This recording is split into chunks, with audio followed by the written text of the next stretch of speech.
gülde aşk odunu yakışına hayran.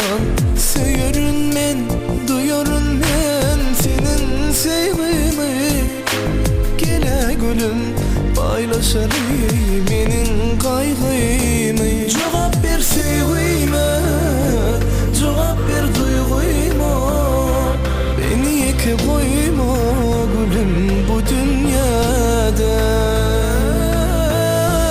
Söyleyemi yada yok, sensiz asla çıdamam. Bu dünyada sen gele başka yar isteyemem. Söyleyemi yada yok, sensiz asla çıdamam. Bu dünyada sen gele başka yar isteyemem.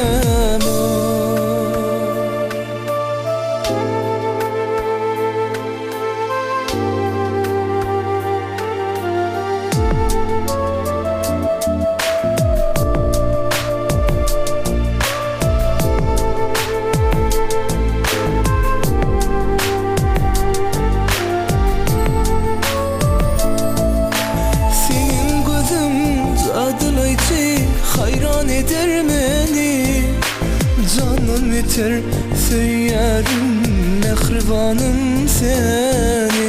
Geley bile aylanalım bu sevgi dünyanı. Yoktur gülüm bu dünyada odan sen ya. Cevap ver sevgime, cevap ver duyguma. Beni yeke koyma bu dünyada. Söyleyemi yada yok, sensiz asla çıdamam. Bu dünyada sen gele başka yar isteyemem. Söyleyemi yada yok, sensiz asla çıdamam.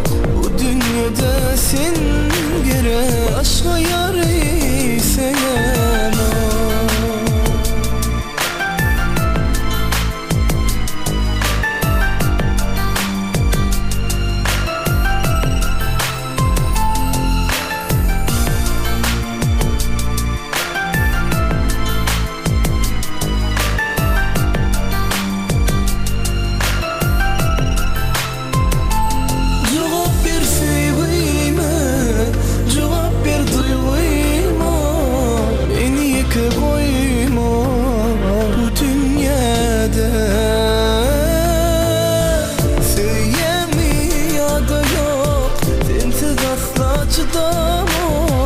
Bu dünyada sen gele başka yar isteyemem. Söyleyemi yada yok, sensiz asla çıdamam. Bu dünyada sen gele başka yar isteyemem.